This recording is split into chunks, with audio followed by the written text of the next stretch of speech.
I would like to welcome you to the third panel of this first day. The third panel is called European Neutrals and Non-Proliferation number 2.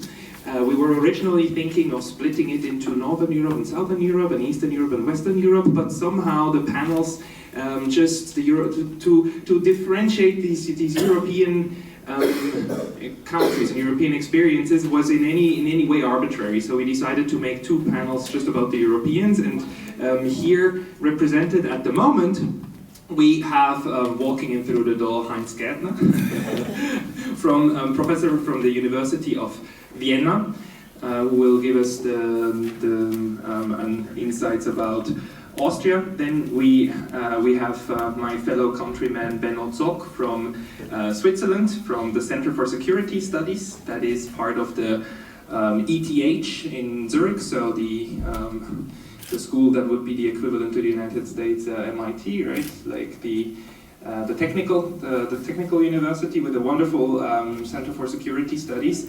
And then we have our third presenter will be Marko Miljkovic, who's a research trainee now at the Institute of Economics and Science in Belgrade since a couple of weeks ago. Since a week ago. Since a week ago, congratulations. And I'm especially thrilled because you're to have somebody who will talk about Yugoslavia, because Yugoslavia is of course a non-aligned country and the only big European non-aligned country, and the other ones were, to my knowledge, only Cyprus and Malta in the club of the non-aligned. All of the other Europeans are like these traditional neutrals in brackets, and I'm thrilled to hear about this. I'm sorry, we have our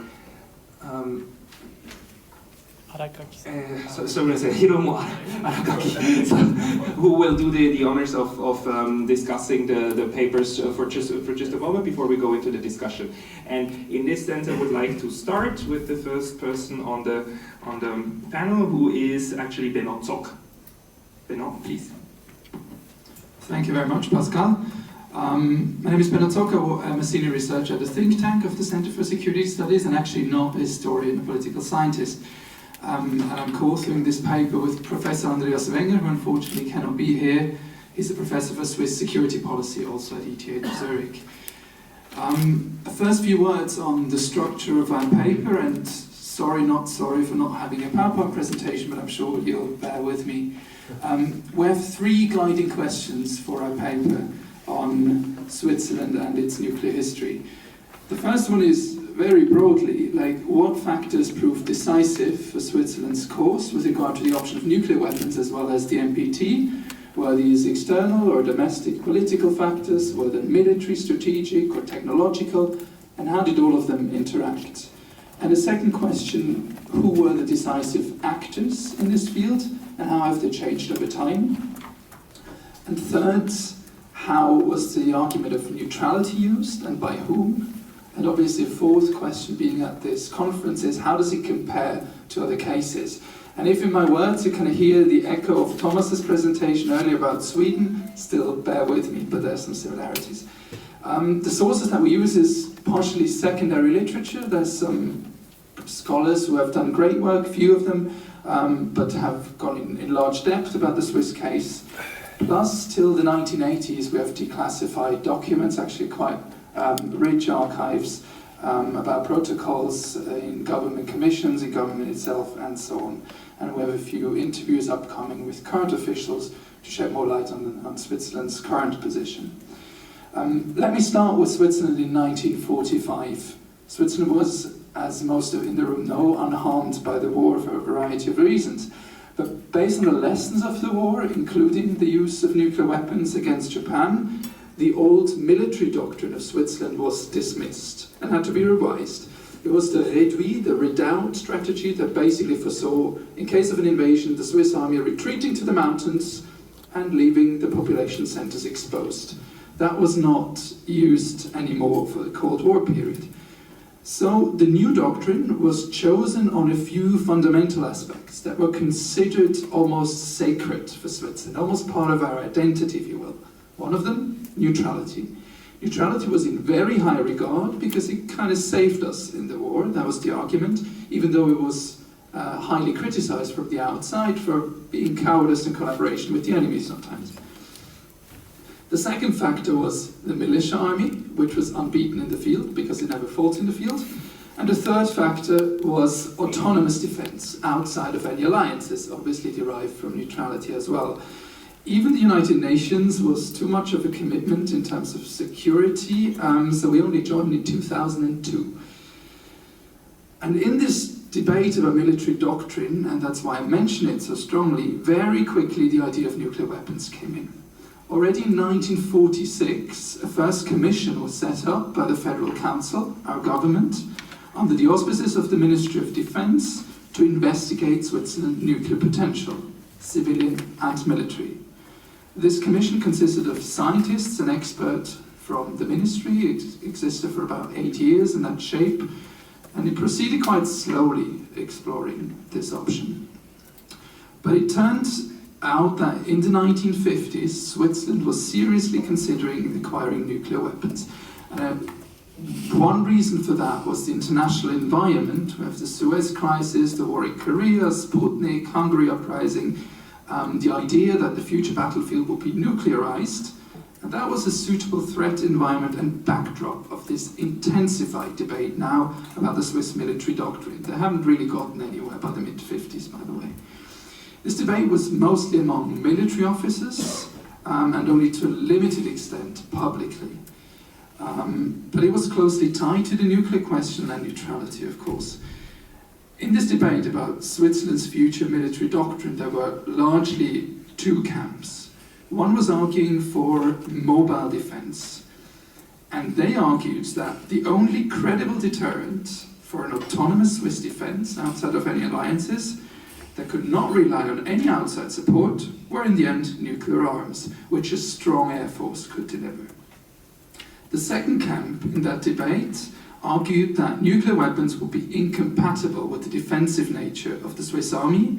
Switzerland would only fight a defensive war on its own territory, where the use of nuclear weapons could easily have huge damage, of course, in a small country that lacked strategic depth whatsoever. So we have a very divergent view of basically whether one camp arguing that credible neutrality required nuclear weapons, and the other camp argument that neutrality prohibits nuclear weapons. And this debate about military doctrine and thus nuclear weapons as well went on through the 1950s and framed the nuclear debate to quite an extent. And it was, from my perspective, a fairly technical debate, a very tactical debate. It was about how much infantry can a nuclear grenade kill more efficiently than, let's say, a conventional one. And there was very little room for strategic political considerations with that. And don't quote me on that, but I think Switzerland, and particularly the Swiss army to this day, is not very good at having these strategic political debates. So in 1955, Switzerland purchased an American test reactor under the Atoms for Peace program. And this Atoms for Peace program, for the first time, allowed a decoupling of the potential military and civilian use of nuclear weapons, which is very important because in the Swiss nuclear debate, it brought private business in for the first time properly. In 1958, the Swiss government felt compelled to give strategic guidance and inform the public about what, to this date, had been internal debates about the nuclear issue, and it issued a statement in 1958. The government stated that it was willing to seriously explore the Swiss nuclear weapon. Abroad, for example, the New York Times title the next day, this was read as Switzerland is pursuing the bomb. And as declassified protocols now show, while this reading, they cannot really be blamed for having perceived it as such, there were still loads of questions, both about the feasibility and the desirability of nuclear weapons at the time, within the government, within the MOD, and so on. But in this public statement, which to me reads like very strong language, actually the government was somewhat in line with the population. And the lovely thing about the direct democracy is that we actually have proof of that. There were two referenda in 1962 and 63, where the male population, no right for women to vote at the time, in the first referendum, they refused to have a ban of Swiss nuclear weapons in the constitution by 2/3 majority. In the second referendum, even more striking, they, Swiss populace, male, said it would not be required, once the actual decision of requiring nuclear weapons or not was there, to have another referendum. So basically, the decision of Swiss nuclear weapons was left to the Swiss government, also fully male at the time, obviously. And furthermore, in 1963, one of these scientists/official commissions said that a Swiss nuclear weapons was technically feasible. It would cost 750 million Swiss francs at the time, an estimate, and would take around 13 years to develop. So the window for a Swiss nuclear option really opened. But this window closed very soon thereafter. We're at 1963 right now. And there were three main reasons for why this window closed again. The first one was technical. The military option was increasingly considered very expensive and technically difficult. Even the exploration of what would be required was very slow and very costly. And an accident in one of the small reactors in 1969 after the NPT actually was proof of these technical difficulties. There was a small meltdown. Fortunately, the reactor was located obviously inside a Swiss mountain, so the damage was very strongly contained, and I'm very glad about that, because the first idea was to put this reactor underneath ETH, my very university. These cost calculations, apart from monetary, how much these reactors will cost, was also a certain consciousness in society of the economic and human costs of the nuclear option, but that was never at the forefront of the debate. So given that, the technological and industrial developments increasingly focused on the civilian use of nuclear power, and private business was very happy to receive subsidies by the state to do research on that. The second major reason against the Swiss nuclear weapon was military strategic indeed. In the 1960s, in '64 precisely, one of the biggest scandals in Swiss military history occurred related to the purchase of French-built Mirage fighter jets, and there were irregularities and huge excess of costs. Parliament investigated, high officials stepped down, including the Minister of Defense, and this weakened the nuclear option in two ways, actually. First of all, the purchased number of fighter jets was heavily reduced, and those jets would have been required to actually deliver a nuclear bomb. And secondly, it also showed that Parliament was unwilling to spend, there was a certain cap of military expenditure, and became quite clear that also this costly nuclear option would probably not receive the funds required. And the third point has been mentioned many times: the international environment changed. Nuclear proliferation, as was anticipated in the 50s, did not really occur. There was international détente, and the tide was turning towards international agreement. In that international debate, and that's where a strong difference comes in with Sweden, Switzerland was very passive, even though it did host the Geneva talks, for example. It was watching what others were doing, and while it kept its nuclear option, albeit increasingly theoretically, open. When then the momentum for the NPT seemed there, US pressure for a Swiss signature was anticipated. And that was one of the few times where Switzerland was somewhat proactive. Under the lead of the Ministry of Foreign Affairs, it wrote a memo, an aide-mémoire, with some demands, particularly for the superpowers. And Sweden distributed it among the 18 nations, and it was received fairly well. And universality was declared one of the conditions for a Swiss signature for the NPT. I want to mention one big concern for a small neutral state that hasn't been mentioned yet. It's about sovereignty and an international law. While the nuclear option became more or less theoretical for Switzerland, at some point to have nuclear weapons, it became a matter of principle that the NPT was considered as discriminatory, and that it was kind of a dictate of superpowers. And for a country that depends on international law, this was not really perceived well. But there, in the end, the ambiguity of the NPT came in, this latency that it entailed. So even when one adhered to the NPT, the option of nuclear weapons in a way was still there, because nuclear technology is inherently dual use in the end. And this allowed a bit of a compromise that sovereignty did not fully have to be sacrificed, but was only partially relinquished. And obviously external factors, and I want to emphasize this, that were decisive in the end, further pushed Switzerland towards a signature. In an internal memo that is now declassified showed that in '68 Switzerland felt more and more pressure to actually sign, because it seemed like Sweden and Austria would sign. And the economic argument was, whereas previously there were concerns that the NPT may prohibit civilian use and thus business opportunities, now it was more anticipated that sanctions, particularly by the US, against the non-signatory Switzerland could lead to economic costs. So Switzerland signed, even I think a day ahead of Germany, which seemed very important at the time, on the 27th of November in '69. But it only ratified fairly late in 1977, following an assessment that the NPT had some limited success, and particularly that a critical mass of countries from both blocs had signed at the time. So it didn't seem like Switzerland was following one of the two blocs, but following this broad international trend. In the meantime, in '73, a military doctrine was adopted that didn't mention nuclear weapons anymore at all. Uranium exploration in Switzerland ended in '76. That had been unsuccessful anyway.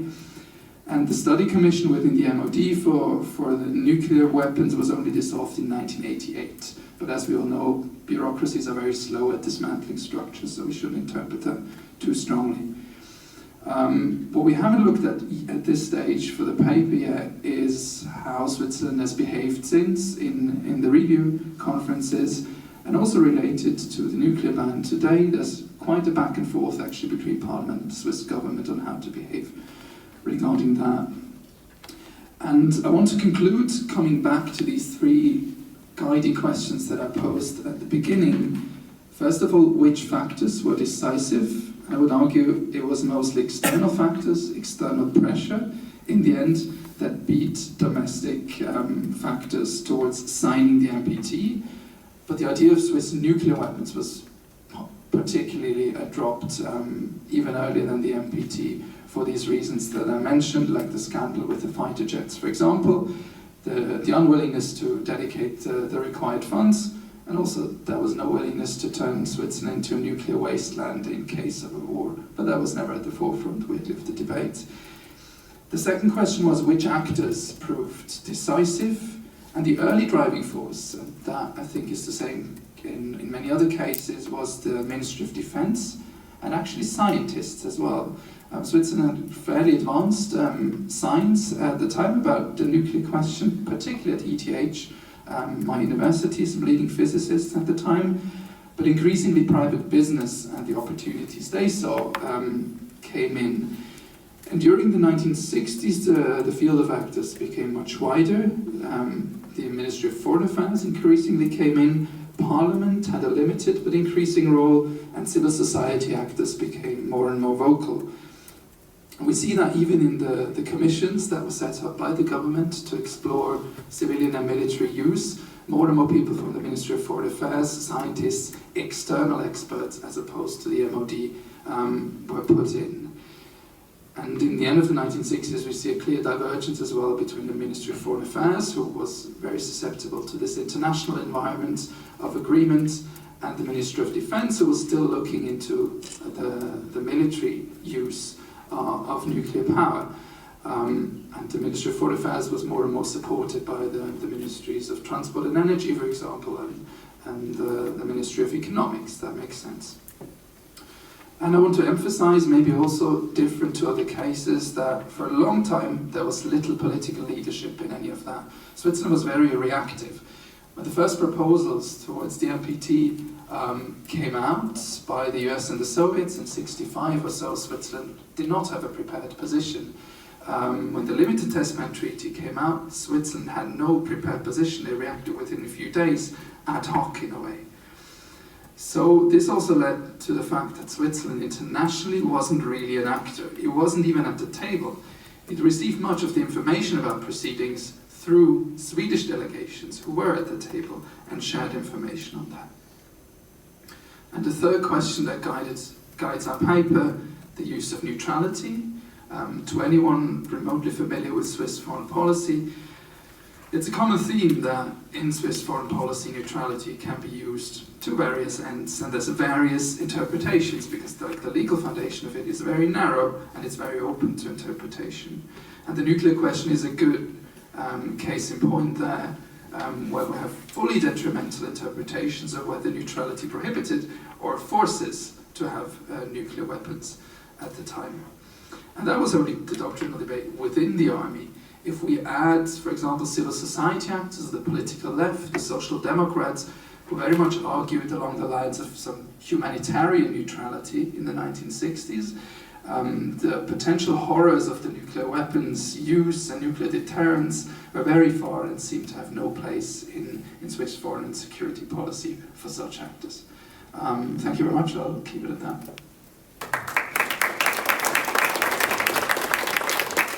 Wonderful. Thank you so much. Thank you so much, Benno. In that case, I would like to continue directly with Heinz Gaertner. Please, the floor is yours. Okay. Thank you. Austria. So, first I will talk about the structural and historical background about Austria's neutrality and about Austria's anti-nuclear policy.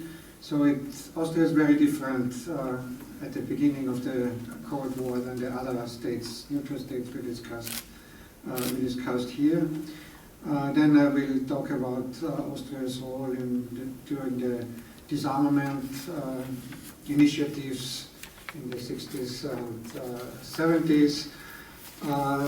Then a little bit first I said I will talk about the structure, talk about the agents, because it is important that we have very active agents in the field of disarmament. To take the example of the Berne Treaty, Austria was active in initiating the Berne Treaty, the Treaty of the Prohibition of Nuclear Weapons. Explain a little bit about the treaty itself, and suggest at the end, if Pascal give me the time, and an alternative as well. Let's put it that way, a compromise. So what about the historical and political background? Austria got its neutrality in 1955. It was a long debate after 1945 until neutrality could be achieved. It was in negotiations with the Americans and especially with the Soviets. Eventually the Soviets agreed because there was the Khrushchev faction, the Molotov faction still was against Austrian neutrality. On the American side it was less difficult because Eisenhower said, why not being neutral?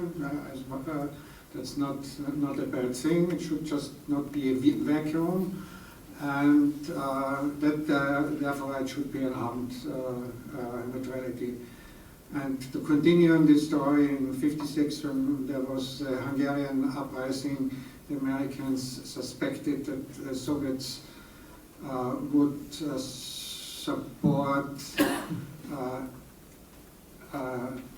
Sorry, that the Soviets suspected that the Americans would support insurgents, Hungarian insurgents on Austrian territory, and the spokesman by the American State Department would say, if somebody would violate Austria's neutrality, it would be a case for the Third World War. So the Americans considered Austria's neutrality as positive.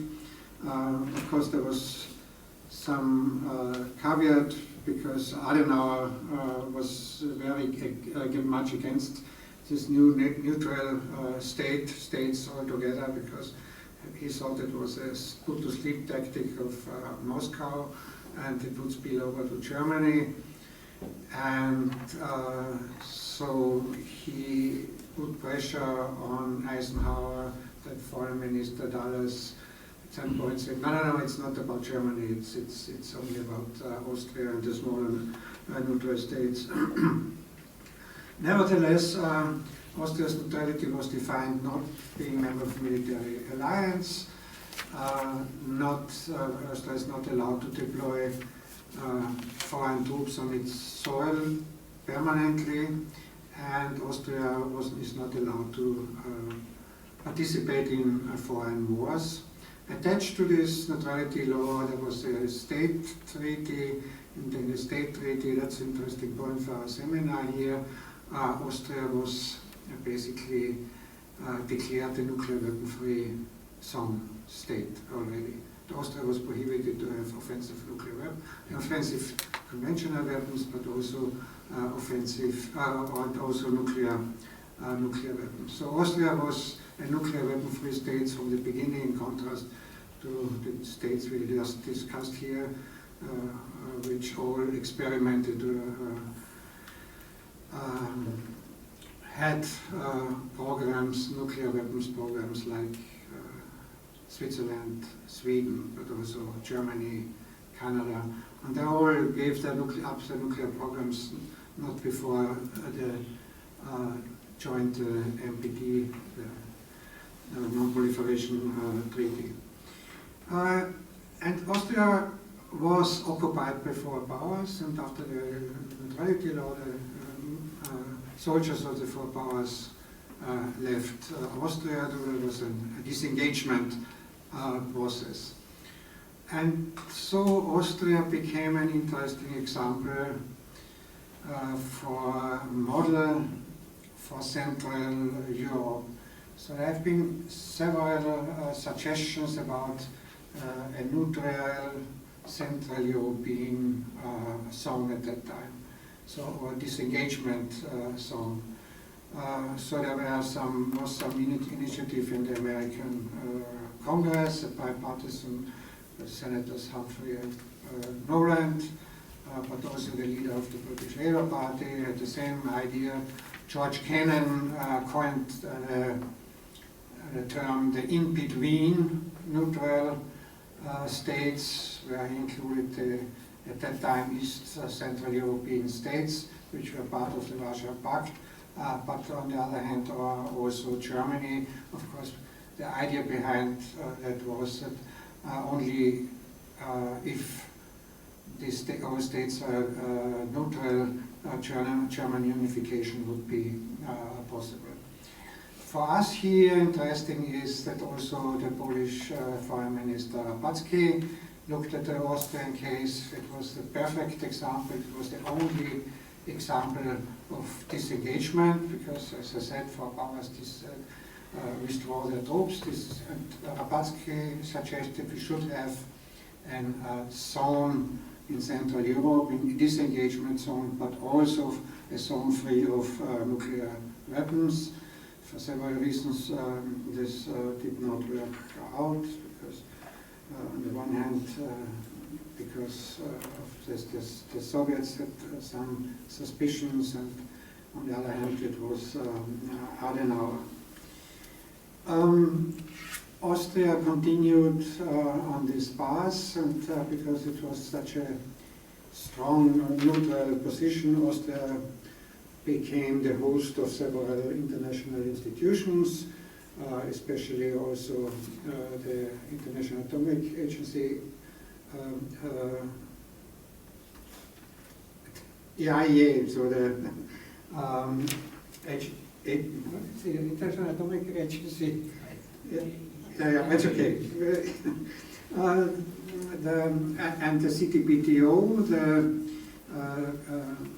Organization for the Comprehensive Nuclear Test Ban Treaty, Energy Agency, the Energy for the Energy, Atomic Energy Agency. And then we had also, which is a non-nuclear organization, Austria became basically the seat of the Secretariat of the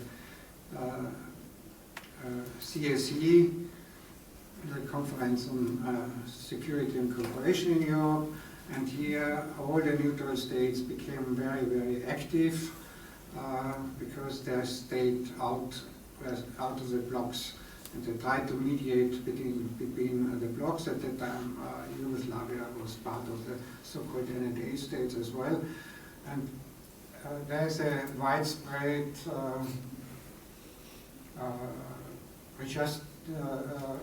misunderstanding of neutrality, that neutrality after the Cold War is something that neutrality is part of the Cold War, because like Austria and Finland, basically, Finland and Austria's neutrality were born into the Cold War. The opposite is true. The Cold War was about blocks, and neutrality is about staying out of blocks. So neutrality was the anomaly, as an exception of the Cold War. That's why they could mediate during the CAC process as well, because they were not considered to be part of one of the blocks. At that time, also major social democratic leaders in Europe have become very active in the disarmament process. Olof Palme of Sweden was mentioned already, Willy Brandt as well, not coming from a neutral party, but they shared the disarmament values of the neutral states, and in Austria it was Bruno Kreisky. So that's what we in Austria now call active neutrality. That Austria was very active in international organizations, hosted them, became a meeting place of presidential meetings as well. Khrushchev, Kennedy, Carter, Brezhnev, a meeting in Vienna. And after the end of the Cold War, neutrality went one step further towards engaged neutrality. That means basically participating in the European security and defense, participating in NATO partnership for peace, active participating in peace missions. Even so, I have to say, Austria as a neutral state started to be part of peacekeeping troops already since 1961 in Congo. That was very much in the line of Austria's past. Engaged neutrality just developed on this on this path. So this is the structure. Now, agents and the example of the PEN Treaty. It was sometime in 2010 when 8 civil servants of several countries met in Brussels in a back room in a restaurant and said, these nuclear weapon states, they don't disarm. They have an obligation under Article 6 of the NPT. We have to do something about it. So, and this 8 officials decided, okay, they came out with the idea, which was around already, catastrophic consequences of nuclear weapons. So the humanitarian disaster if nuclear weapons are used. Of course, the idea was, though, since it was here since the 60s, since the 80s, and nobody was there to implement. So it needed some state agents who implemented that. And ICANN, of course, was there as an NGO, but ICANN was as an NGO too weak to implement it. So these civil servants went out to ICANN, other NGOs. Case in point, Austria, there was no ICANN. The state agent official founded ICANN in Austria in order to have an NGO to distribute the idea of the consequences and consequences of the use of nuclear weapons. And the whole thing then became the Austrian Pledge in 2014. and which later was turned into the humanitarian pledge because Austria was too limited. There have been several bureaucratic administrative processes, and there were 3 conferences organized, one in Oslo, one in Nayarit in Mexico, and one in Vienna. In Geneva there have been set up open-ended working groups. The then Austrian President Fischer went to the United Nations General Assembly in 2013 and declared, we have to abolish nuclear weapons before they abolish you. And this ended up in the 2017 treaty. It was an UN assembly in 2017 where there was a vote about the text of this PAN treaty, and 122 states voted for it, among them no nuclear weapon states and no states who was or is allied with a nuclear weapon state. Nevertheless, 122 states, and 2 norm systems emerged. Those who believe that they are more secure with nuclear weapons, these are the deterrence people, the deterrence states. We believe in strongly in deterrence, and the others would say the world is more secure without nuclear weapons, and also the nuclear weapon states would be more secure, but they would, because they would be the first target in a nuclear exchange. And that was, don't show me this one.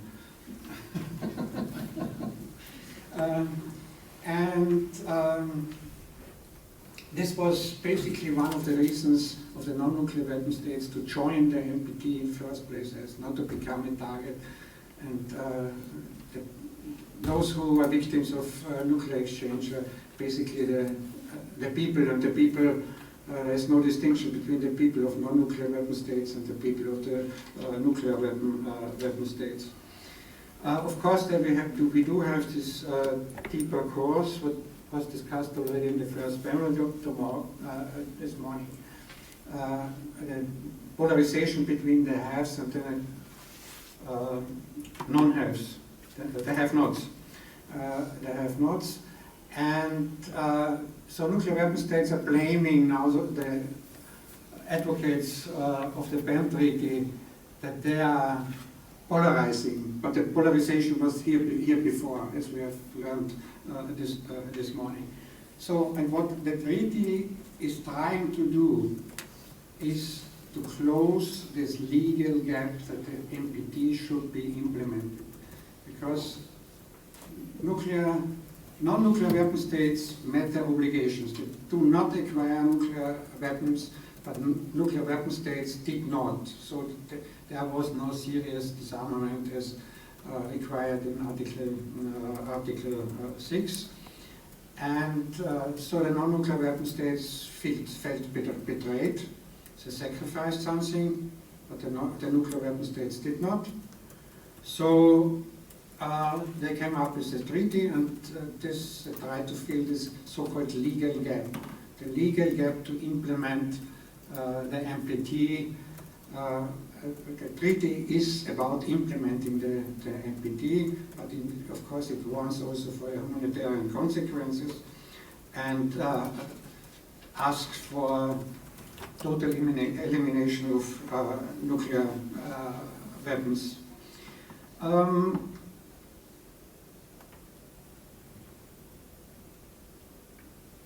We have 35 ratifications now. 50 ratifications of the PAN Treaty are necessary to enter into force. That's a normal procedure and the normal time what it requires for ratification. But the nuclear weapon states will not give up their nuclear weapons very soon. Even so, optimists of the advocates would really believe in that it would lead up to total disarmament. What could the nuclear weapon states offer to the non-nuclear weapon states if they don't disarm the nuclear weapons. One option would be negative security assurances. That's the promise of nuclear weapon states not to use or threaten to use nuclear weapons against non-nuclear weapon states. These are always part of the NPT review conferences that I always mention. Nuclear weapon states once in a while declare that they would observe negative security assurances, but they are not legally binding. So they are not legally binding. Declaration doesn't mean anything in that case. So making negative security assurances legally binding would be one option. That has consequences, of course. One consequence is that they have to nuclear weapon states have to ratify the protocols of the nuclear weapon-free zones.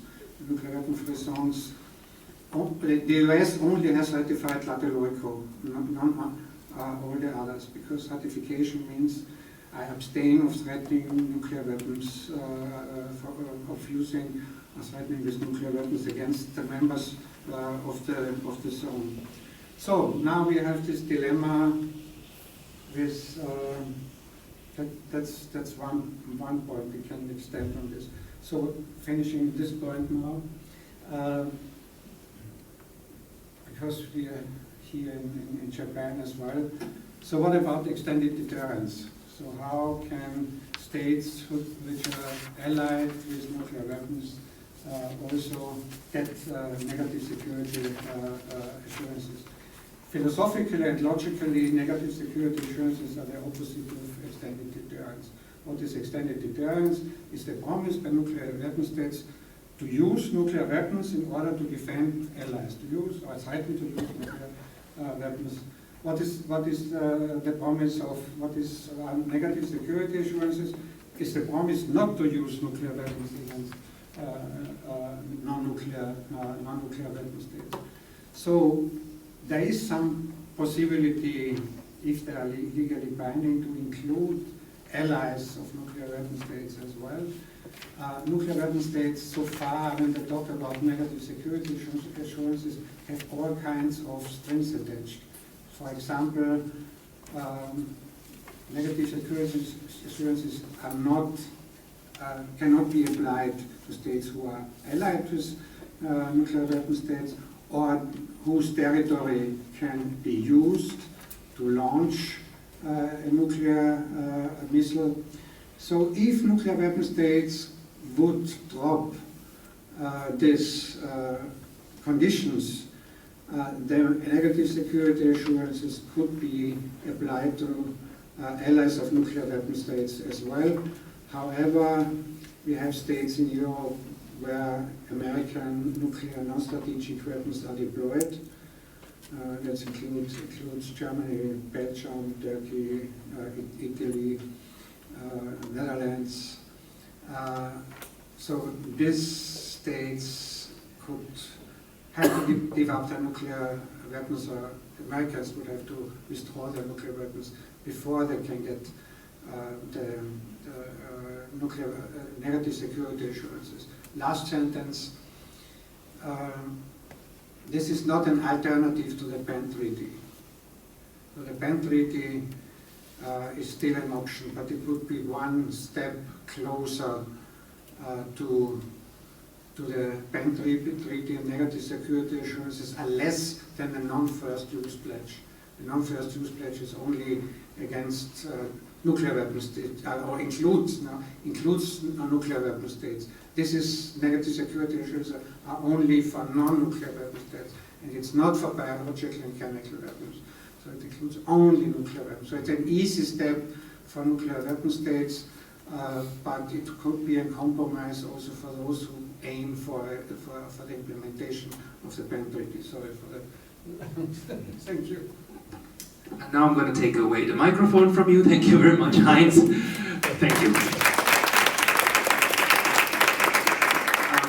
Heinz brought us into the now, into the test ban, onto the ban treaty, and from here we will go back again and slightly further east. I would like to give the word to Marko Miljkovic, a love and hate relationship, Yugoslavia and the NPT. Hello? Hey, okay. Well, thank you, Pascal. Well, can we have the PowerPoint, please? Well, I would like to use the opportunity to thank Professor O'Driscoll for introducing this morning words like accidental success, if I'm paraphrasing you right, in terms of, yeah. I was thinking about these words or similar words this morning, but I guess I was also considering how brave I was, so thank you for encouragement.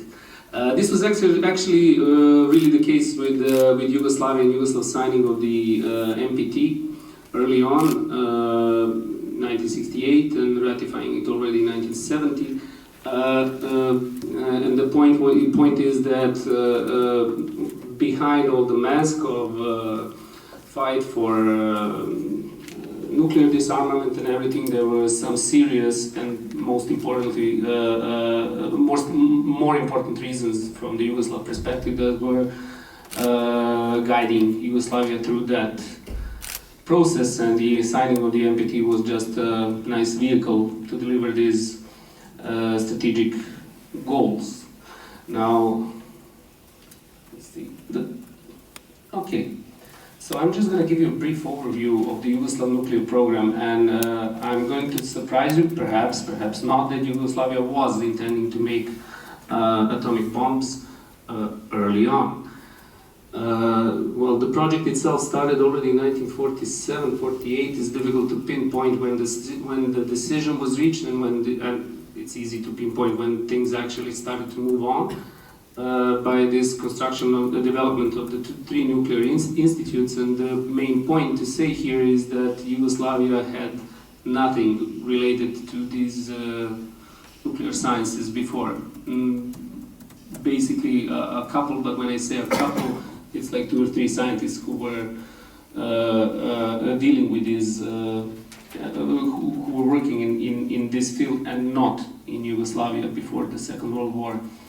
And with some knowledge about the Yugoslav history post Second World War, the famous or infamous, depending on your perspective, Tito-Stalin split of 1948, when Yugoslavia was, well, from Yugoslav perspective, it was Tito saying no to Stalin, but it was actually the other way around.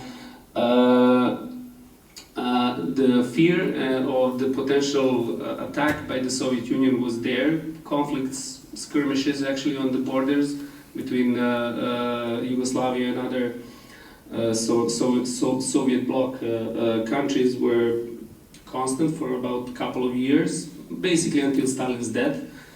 So the fear of the potential Soviet attack was there, but even that was not the reason for developing nuclear program, I mean military nuclear program. It was actually the moment when the Yugoslav leadership realized that the Soviet Union had tested. So a day or two after the announcement given by American President Truman, obviously, in 1949, this was one of the quotes from the meeting with Edvard Kardelj, one of the leading Yugoslav politicians and ideologists, who basically said what he said: even if it costs us half of our entire income for years to come, we must have the bomb. And it actually cost quite a bit. It's difficult to calculate the exact numbers for various reasons that I cannot explain now, but it was a lot of money and time and resources were invested into that program, basically until the mid-1960s, and it was basically finished, the entire program. It was, you can actually say it's killed off after the Yugoslav signing of the NPT by the 1970. It was the entire structure of the Yugoslav nuclear program was dismantled almost completely. The 3 scientific institutes remain to exist even today, but of course without funding they would like to have, or which they had in the 1950s and 60s. So I just gave a couple of points here because what we can say that by the mid-1960s, Yugoslavia basically had all the know-how. All of these, some of these achievements, I mean, all of the know-how necessary, more or less, for making nuclear weapons, or at least pieces of the puzzle. Some of these achievements, like plutonium extraction, was achieved on laboratory level, but still, with technology conquered, it was just a question of time and money, and of course political decision first and foremost. But in the 1968 and 1970, Yugoslavia basically dismantled the entire program and signed the NPT, which kind of goes against the logic of investing so much time and having that kind of a result. So let's see what happened. Surprisingly enough, and I was inspired by what I heard about the Swedish nuclear program, it was not necessarily Yugoslavia that started, where this idea actually for the Yugoslav nuclear program started, not necessarily the bomb, but the development of nuclear sciences or related scientific disciplines basically came from the Soviet Union, and it's still, I'm still not necessarily puzzled by that, but I'm still considering what would be the final decision why. But in any case, it came from there, and by 1948, 1949 in particular, Yugoslavia took off with that idea and started working on its own, not entirely, nor not at all on its own, trying to find cooperation with other countries. As I mentioned earlier, yeah, so security issues or deterrence, if you like, was one of the main topics in the late 1940s, early 1950s. But with the growth of the non-aligned movement, or what came before, after the question of the prestige and the leadership position in that movement was really important for Yugoslavia. And if you were born like me in that country, you would know, under quotes, that it was Yugoslavia that created everything. So, not necessarily the case, but this was important propaganda component of the Yugoslav propaganda, and they intended to maintain that. So one of the reasons was for further pursuing after Stalin's death and after Khrushchev's arrival in Belgrade to apologize. So this, at least that's how it was presented in Yugoslavia. For all the problems and the resolution of that conflict, it became one of the components, one of the reasons why Yugoslavia was pursuing the military option.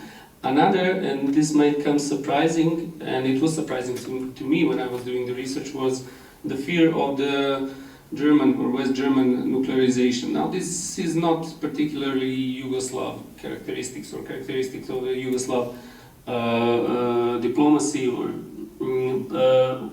of course in relation to Germany, Italy was another question. It was so not specific to Yugoslavia, but what was specific was the fact that Yugoslavia was, okay, first Serbia in the First World War, and soon after Yugoslavia in the Second World War, twice occupied by Germany, and the fear was there that one day the scenario might happen again, and if it would include nuclear weapons, then it would be a complete disaster. It was a complete disaster even before. I mean, okay, no need to quote numbers here.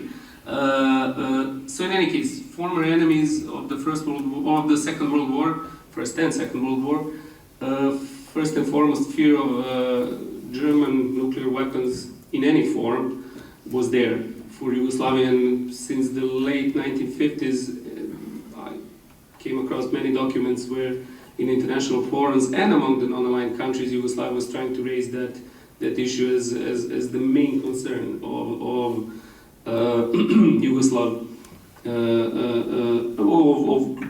main global security issue. I'm sorry, I'm like most of you, I'm jet lagged, so I might, my speech might skip a bit here and there. So where does the NPT come in this puzzle? Well, like many countries, and like it was, the idea was sold basically to the Yugoslav diplomats, mostly by the United States, was that yes, it's not fair, it's not the best possible, but it's not fair, but it's unjust, and it has many problems, but it's best possible, so let's get moving with that. And it was the story that Yugoslavia was transferring to other non-aligned countries. But what was happening in the background was not a consideration about the global peace or global disarmament, which were important issues in public policy and in public position of Yugoslavia. It was actually, again, West Germany. Signing of the NPT before West Germany would get nuclear weapons would be a small Yugoslav victory in that respect, and that was the prime concern. How was, of course, Yugoslavia signed the NPT way before West Germany, but it was based on the logic of serious promises by both the Soviet and the American diplomacy that this will definitely stop any chance, that this will not give any chances for Germany to develop or receive nuclear weapons after the signature on the NPT. Surprisingly enough, there was also competition with India, and one thing that Yugoslav diplomats did research in Canada was how much time would India need to extract plutonium and enough plutonium to be able to make nuclear weapons, and what Canadian partners said, it was not before 1975. So Yugoslavia was quite happy with that. So that also cuts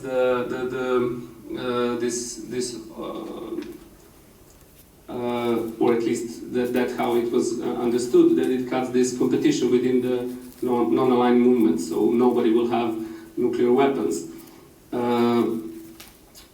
What was the strategic thinking considering Yugoslavia and considering Italy and West Germany? Well, the idea was that, of course, they did not expect to, while they were developing nuclear weapons, to deter either Soviet Union or United States, but this was not even considered. What their fear was is that in case of a global war, if there are countries that can, in Europe, that can really quickly nuclearize or develop their nuclear potential, military nuclear potential, it would be Germany and Italy, and Yugoslavia could not compete in that race, and they were quite aware of that, not in terms of the resources, not in terms of technical know-how, industrial capabilities, or money. So to sign this, the NPT was for Yugoslavia was actually tying hands of both Germany, first and foremost, West Germany and Italy in that respect. In addition to that, with a clear opposition by India and to a certain extent Brazil, Yugoslavia was also trying to use the opportunity to take the leadership within the non-aligned movement by not forcing, that's what I wanted to say, but motioning enthusiastically, let's put it that way, other non-aligned movement members to sign the Non-Proliferation Treaty. So that was, I guess as economists would say, a win-win situation for Yugoslavia. Now that was all fine until the 1974 Indian nuclear test, where everything, all the logic and all the strategy kind of failed, and the following, of course, development of the establishment of the nuclear suppliers group, and etc., the oil crisis, all the problems that were evident from the beginning, at least Yugoslav diplomacy, but on a global level, with the Non-Proliferation Treaty, kind of bit back. There was no, or not enough, civilian nuclear technology sharing with developing countries, especially at the time of the oil crisis, which became one of the crucial questions. And the gradual establishment of the nuclear suppliers group in the 1970s was also considered an example actually of neocolonialism, financial colonialism, whatever you want to call it, that this kind of quite lucrative business was kept to certain countries, but not all of them. So who could sell something, and Yugoslavia had some technology that could be sold on the international market. And I must say that this part of the research is still under development, because for the 1970s back in Yugoslavia it's extremely difficult to research. So, but I don't want to complain. It's just will take a bit more time than I anticipated. But some facts are evident. Some facts are there. By 1977 or 78, I'm not really sure now. This was Tito's visit to North Korea. One of the topics was, which is again difficult to find because it was buried deeply, or nobody wrote down much about it, was communication with North Korean partners at that time, definitely to sell them the technology for uranium ore extraction and all the necessary technology for refining it to the yellow cake.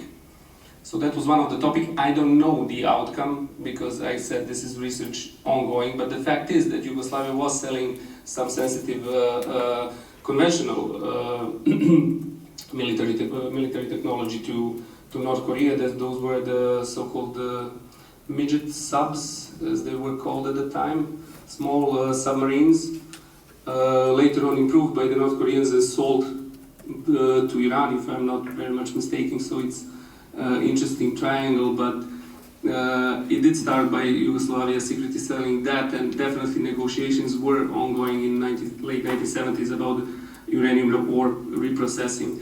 In the similar arrangements were made with Iraq in late 1970s, where Yugoslav and Iraqi scientists were developing some conventional military technologies. But what Yugoslavia also did was, as I found it in the documents, it was a single document at this point, but it was constructing many of the facilities, thank you, many of the facilities in a nuclear center, quote, close to Baghdad. Well, it was one of the leading Iraqi nuclear centers, and I don't know at this point which facilities were built by Yugoslav companies there, but another case of this, not necessarily deeply secret, but covert kind of cooperation. Similar situation was happening also with Libya, and you can already make some connections with mentioning these countries in terms of these outsiders, where Yugoslavia and Libya were developing a working battlefield tank, or Yugoslav scientists developed it in Libyan side, financed that in the late 1970s, and it continued in the early 1980s. But as far as I have found, nothing similar to any kind of nuclear cooperation in that field happened. But again, something may have been negotiated regarding the similarity with scenarios between Yugoslav cooperation between North Korea, Iraq, and Libya. As I said, this is still to be researched, but many hints are there. And the most important one is definitely there in documents. There's Yugoslav politicians were really angry by the developments after 1974, an Indian peaceful explosion, and later on by the establishment of the nuclear suppliers group. So they said, okay, if that's the name of the game, we can play that as well, basically. But of course, we cannot pretend to be a superpower. I mean, I'm making it a bit as a caricature, but this was basically their logic. If they are selling technology, nobody's going to stop us then. But we are going to use some back channels. So, yes, I'm within the time limits, I guess. Yes, welcome. Thank you. 1 more minute. It's enough. It's enough. Okay. Thank you.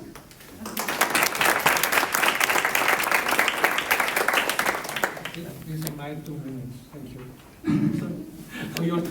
Well, we're very well distributed. We are only like 3-4 minutes over time. So now I would like to give the word to Hiromo to give us a few comments, maybe a question if you have, and then I'll let you lead the discussion.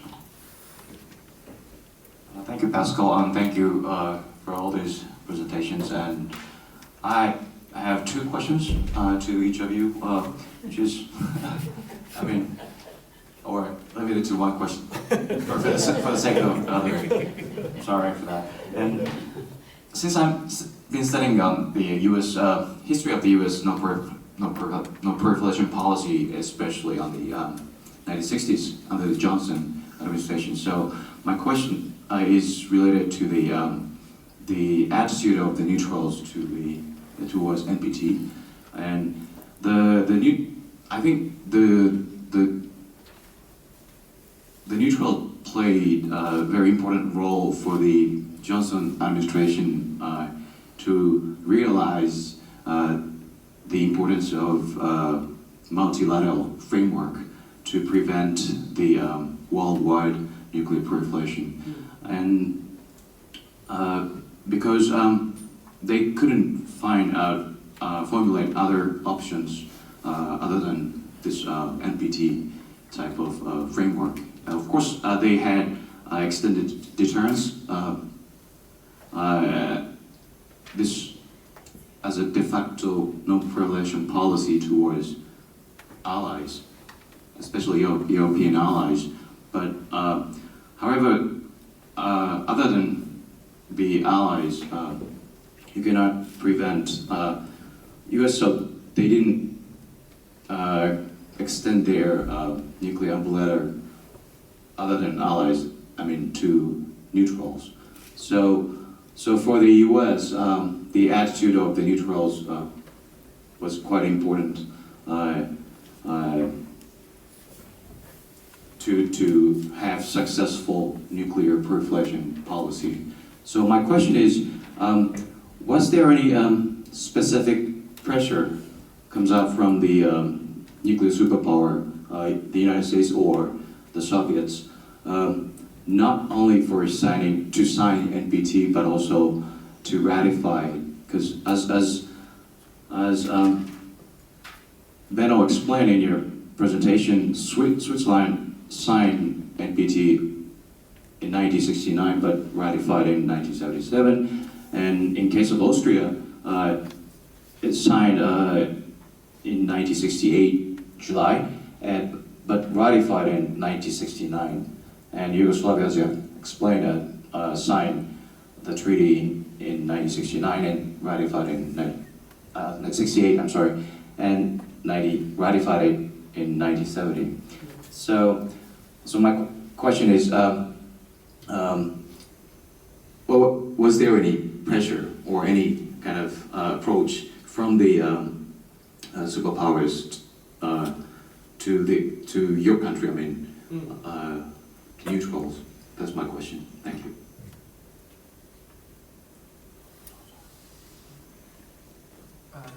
Who would like to answer first? I would like to be this last.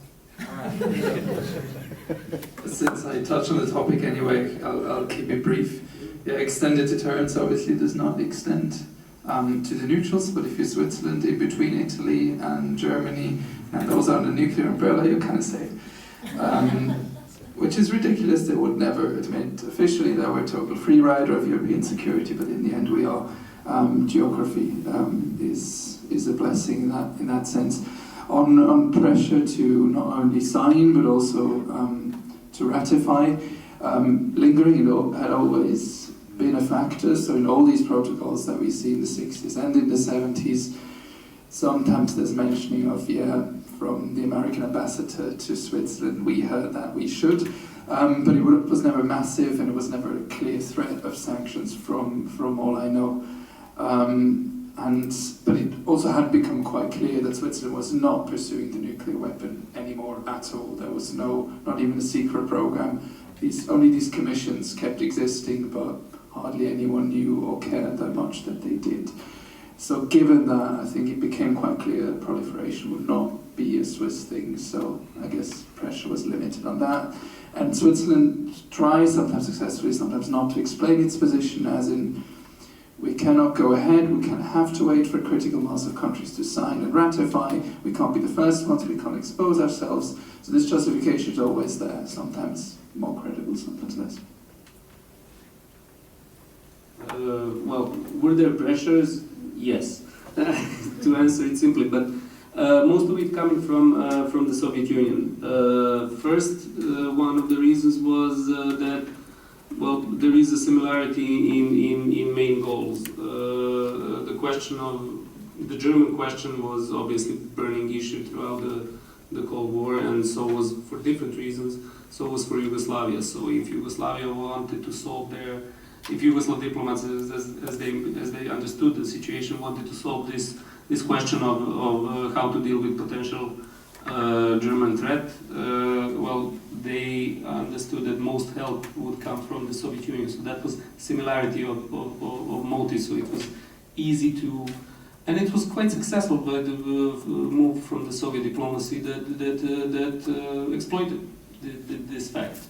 Every once in a while, you know, rekindling this fear, as it's often found in documents. One of the last really important meetings where Yugoslavia, Tito himself received a clear demand, not even a kind request. It was a clear demand to not only to sign but to extend this pressure to other non-aligned countries. Was in January 1968 in meeting with so it was in India. It was Tito, Indira Gandhi, and Kosygin, and this was one of the last really clear, quite literal demands that this should be done. Not only that Yugoslavia should sign, Yugoslavia already decided to do that, but to extend this idea to other non-aligned countries. So on the other hand, Yugoslavia wanted to balance that way because many among non-aligned countries with which Yugoslavia had really close relations were completely against it. First and foremost India, but then other countries as well. So this is one of the reasons why, and there are documents that say exactly that clearly say exactly that, is that Yugoslavia waited like 10 days after the treaty was open for signatures, just to show some kind of solidarity. So it was a balancing act, but nevertheless it worked. From the United States, later on regarding the Soviet pressure for the ratification, I couldn't find anything. But by that time, Yugoslavia was already content with the entire idea, and as I explained, this was the strategy. So they really moved in quickly. First day it was opened, it was ratified. So regarding the United States, very limited pressure, I must admit, surprisingly. But always, again, Yugoslavia did receive all of those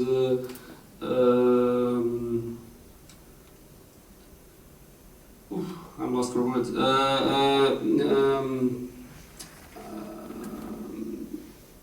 Like proofs or assurances. Thank you. That was assurances that West Germany will sign, and Italy as well. So it was again like a gentle pressure, if you wanna, if you can say that, or some kind of strategic approach to that question regarding Yugoslavia. But direct pressure or direct demands, not that I have found, and I don't see where I will find. And it was especially true for the Nixon administration. For that, I did find in the Nixon library that they just didn't care. To put it simply, it's okay. I mean, let them do whatever they do. At least Nixon administration didn't think, Nixon himself didn't think much about the NPT anyway. So, but that's it basically. Okay, now the last one. Okay.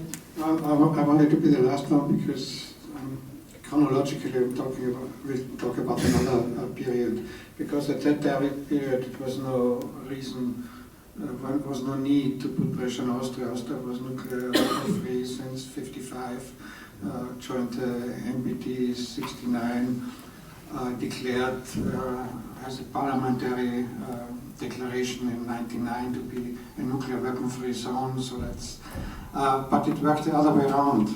The US put heavy pressure on Austria when it, I guess on other countries as well, when it started to work on the PEN Treaty. So Austria should stop doing this. So every move Austria did in Geneva at the Open Working Group, and later on also at the UN, there was a call by the State Department directly at the Austrian Foreign Minister. They stopped. They should stop our official on doing this work on the PEN Treaty. As long as it was limited to the humanitarian consequences, the US would go along with it. So the legal gap was the one when the US started to become active. So humanitarian consequences, the US would say, okay, that's true. Nuclear weapons have disastrous consequences. But when it comes to the prohibition of nuclear weapons, the legal gap to implement Article 6 of the NPT, then the nuclear weapon states started to act. Russia, less so. It was more passive. Russia felt so the main target for the time being would be US and NATO, but still Russia was against the treaty as well. And I have a question now for the other neutral states here on the panel. Switzerland and Sweden, they abstained in New York in 2017. Now, and of course, Japan voted against it because allied with a nuclear weapon state. But now, neither Switzerland nor Sweden are discussing or have signed or ratified the treaty. My impression is that opponents of the treaty are getting overhand now in their countries. Why is that neutral states, they experimented with nuclear weapons, or reached at a program after 45, and now they're refusing to support the nuclear PEN treaty? I understand Japan, as I understand the NATO countries, so of course there's heavy pressure by the US not to join the PEN treaty. But I don't understand the neutral states. Why are there pressure as well?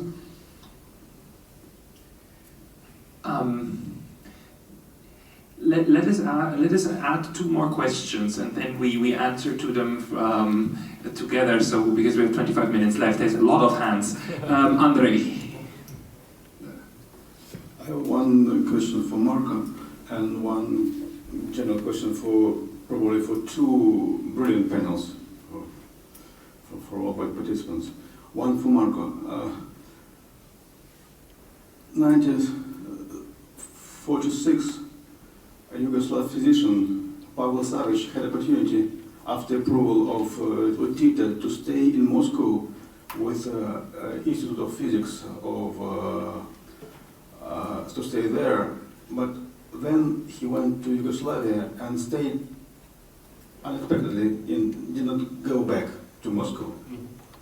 What I saw the letter, I read a letter from him to Kapica when he wrote him that it was because he is organizing an institute. Was this institute one of these three which you mentioned in your presentation? Thank you. Let's gather one more question and then we give the mic around. Let's say Ambassador. Yeah, my question is also to Miljkovic. In your presentation, you said one of the difficulty point for Yugoslavia to access to the non-NPT was the prestigious within NAM, non-aligned members, keeping in mind India and Brazil. And of course, these two countries are always fighting with Yugoslavia to be a leader of the non-aligned members. If that is the case, what is your position against nuclear weapons idea by Islamic countries like Iran? Iran wanted to be the leader of the Islam countries and want to have nuclear weapons. That is one of the point.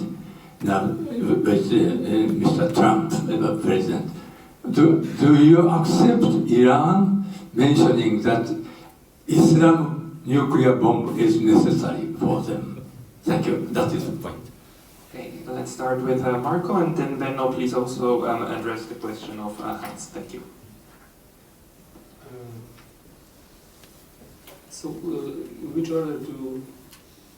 No, okay. Well, regarding Savic, yes, this is what I was thinking. This was not only. I mean, as you mentioned, it's true. Pavle Savic was twice in the Soviet Union Institute for Physics, once in 1945, later on in 1946, with plans to return, but for various reasons he didn't.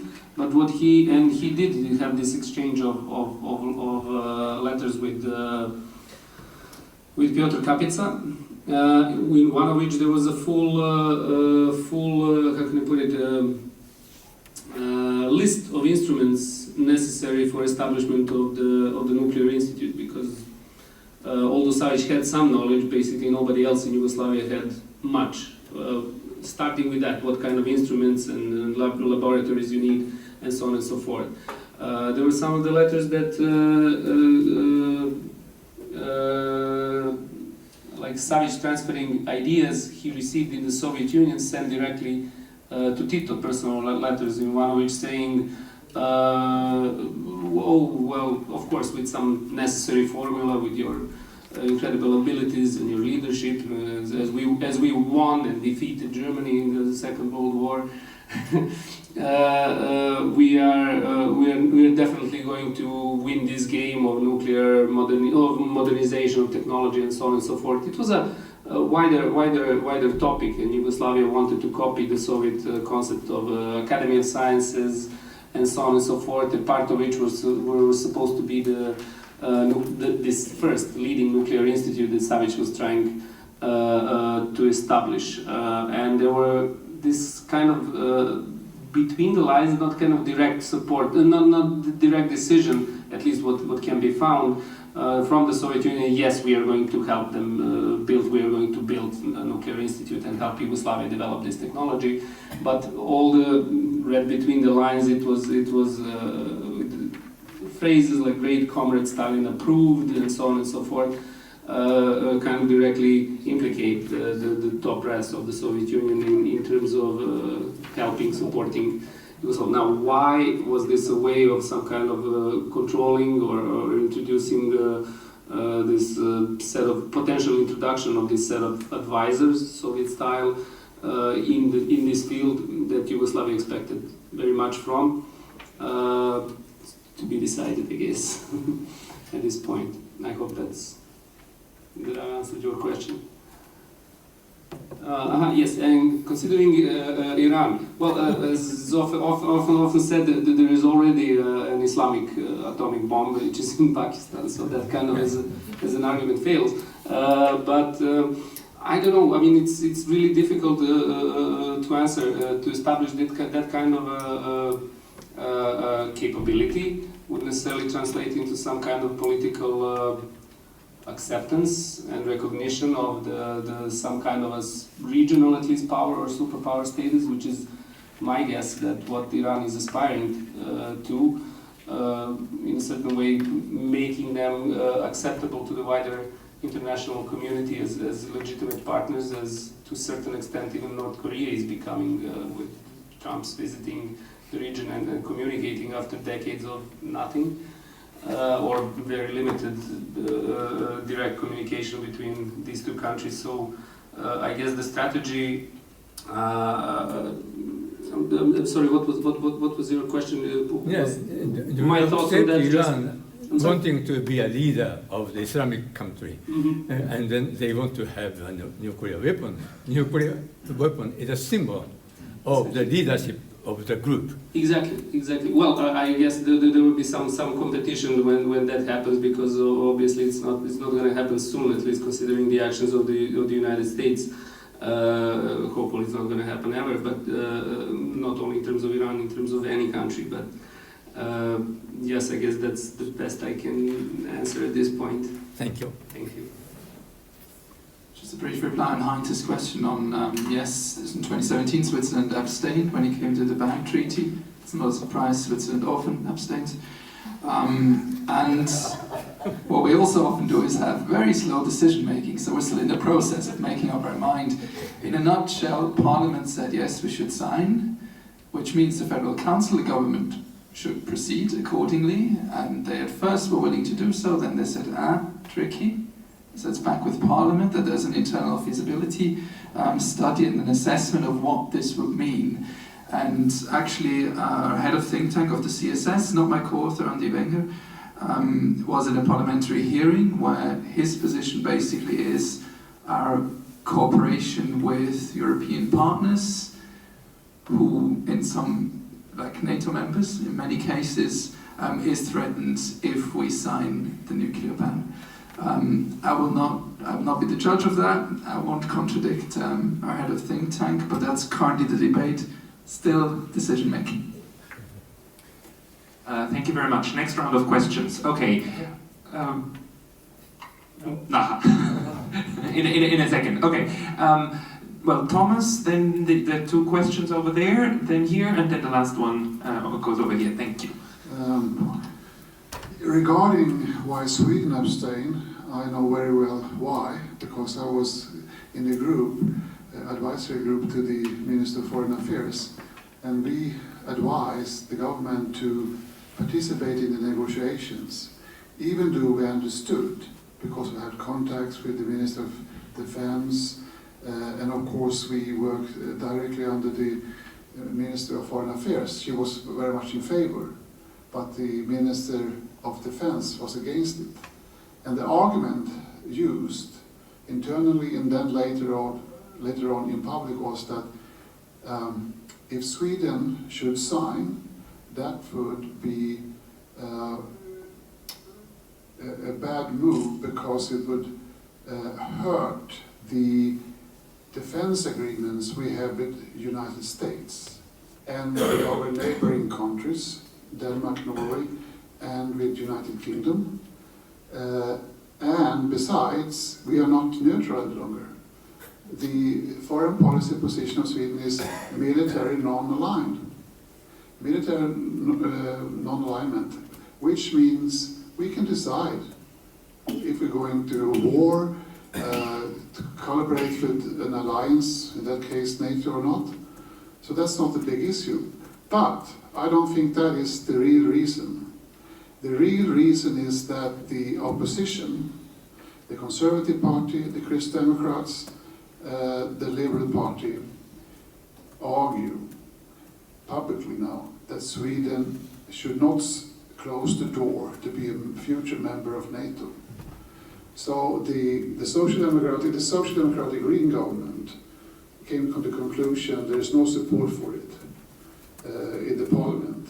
So, but on the other hand, the door is not closed forever. So Sweden will send an observer, and maybe the debate will change in Sweden later on in many respects. And we are very much interested in how Switzerland are viewing this decision, like-minded countries, in a sense. But for the time being, we will not sign and will not ratify.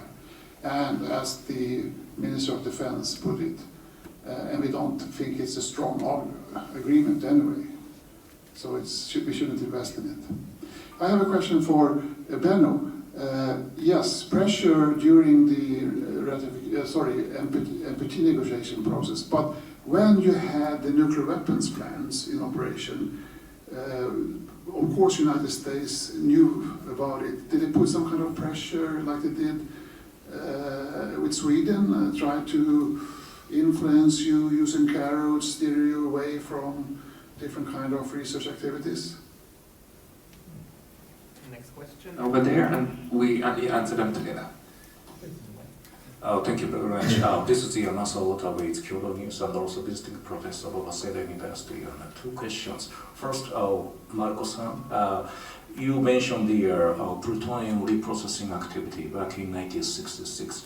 This technology also came from the Soviet Union, is that right? And also, if it is so, there was any nuclear triangle cooperation among the Soviet Union, North Korea, and Yugoslavia. That's my first question. And the second question to Benno Zogg-san. So, okay. Regarding the nuclear latency argument inside the nation, at the time of the Japanese signing and ratifying the NPT, there was a discussion regarding the nuclear latency.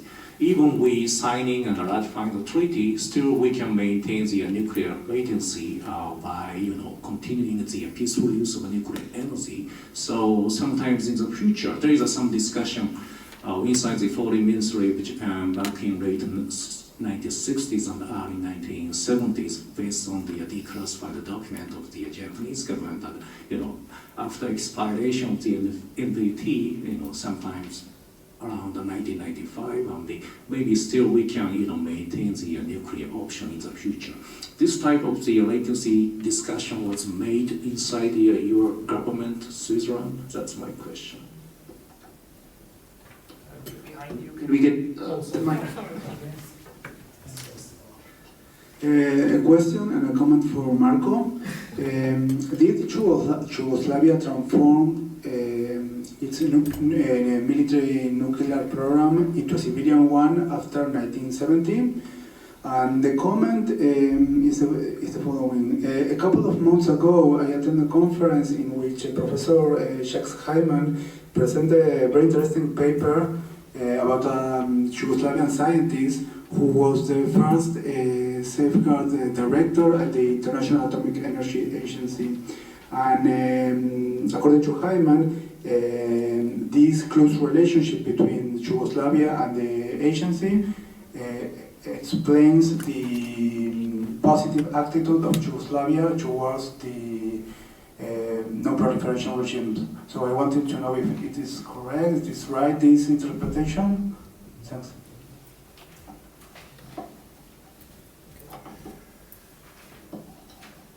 Sorry, just allow me to concentrate on Marko. And I have two comments or question. The former Yugoslavia still has the nuclear power plant, which is located in the Slovenia and Cusco, which was connected to the electricity grid in 1985. But the construction began in 1975. So my first question is does this have something to do with the ratification of the Yugoslavia's NPT, ratification of the NPT?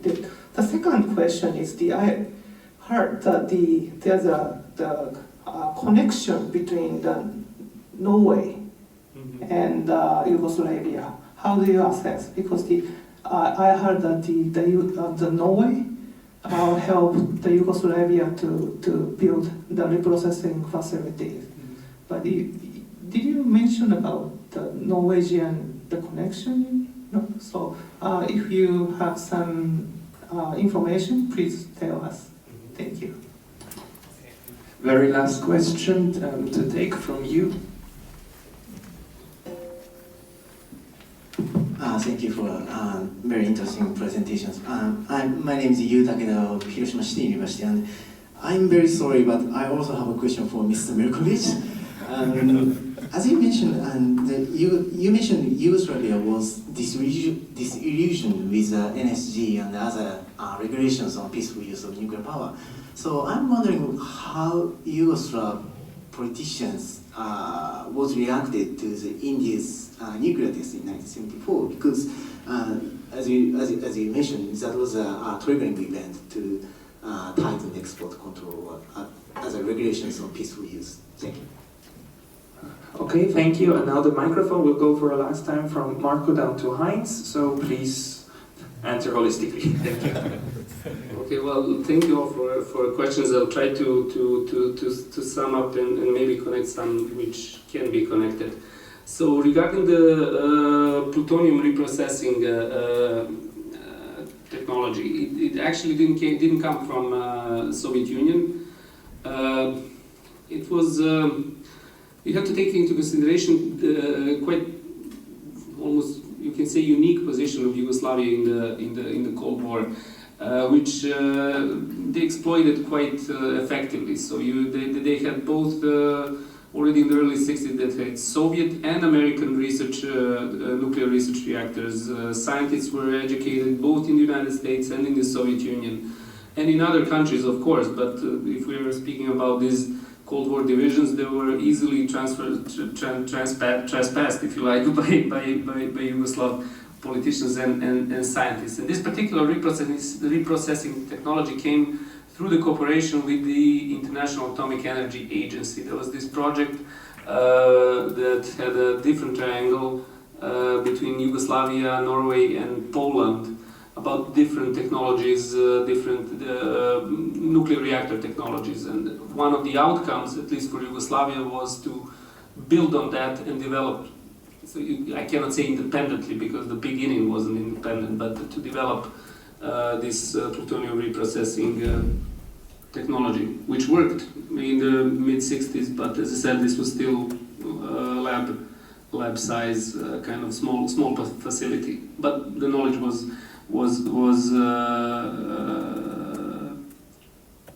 there. As I said, this is answering partly to your question as well. About Professor Heinz, the examples he used, and he wrote about that in earlier in some of his articles.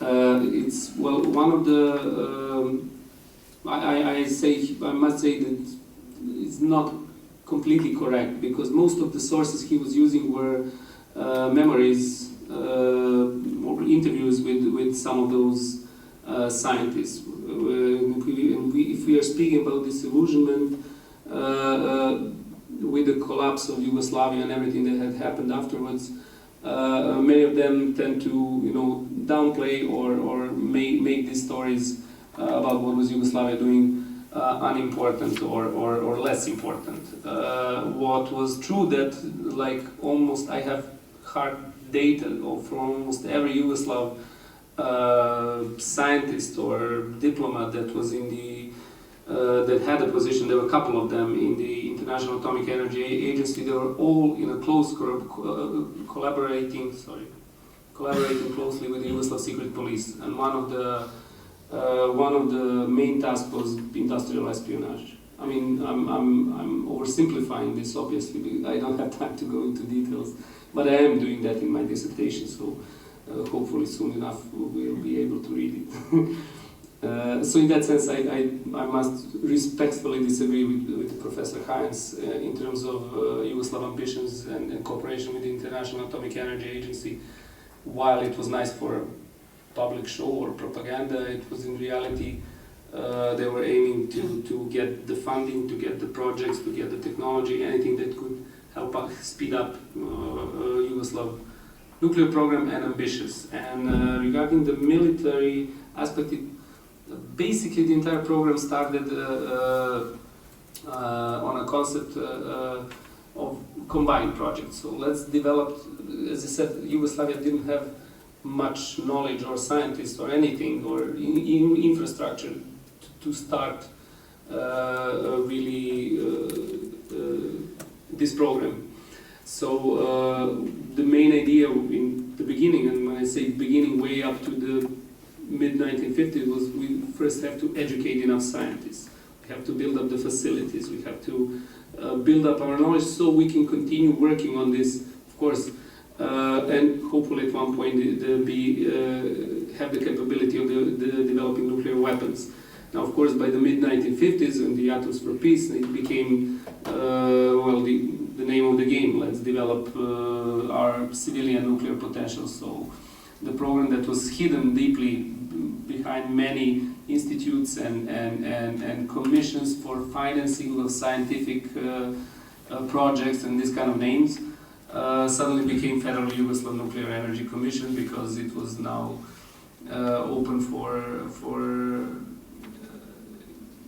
not open, but it could be open and openly hidden behind this civilian cooperation. But the main logic was we need to develop first enough scientists, enough technology to conquer the necessary technology, so we can be able sometime in the hopefully not that distant future to develop, if necessary, nuclear weapons. And it was always if necessary. So the logic was I don't like necessarily these terms, but they're helpful.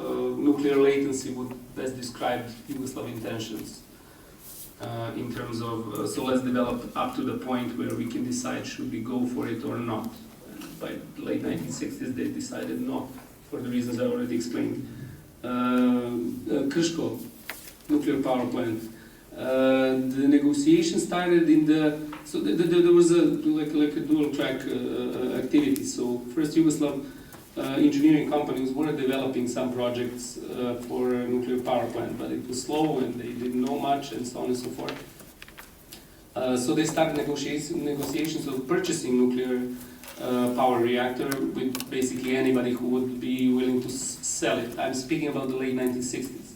So they were in communication with Canadian companies, with Soviet Union, with American companies, and by 1970 or 1971, I'm not sure now, I would have to check, but not later than that, agreement was reached with Westinghouse, the company. And of course it took some time to, get the project moving, especially because, like in many developing nations, by the first half of the 1970s was economically problematic to say the least. So it took some time and money and loans to start up that project. And the construction started in 1975. Yes, it was finished by 1981.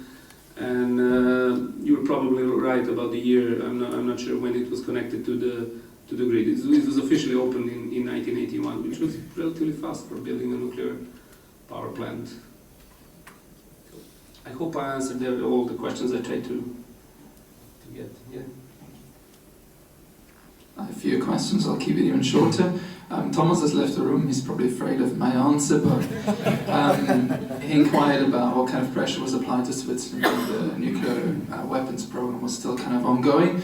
The Soviets had made it very clear that they wouldn't be keen on Swiss nuclear weapons. They, in a memo, in a letter from the Soviet ambassador in Bern to the government, I think they said that Neutrality atomique, as they called it, atomic neutrality is not a thing, please don't do it. But in their planning and in their perception, Switzerland was part of this NATO bloc in a way for wartime scenarios anyway. And obviously they have had way less leverage than the United States had on Switzerland. They were very well informed about what was going on. A colleague was digging in US archives, and apparently one day after a certain government meeting, the Americans know almost everything in there. So Snowden at the time, we didn't even need Snowden.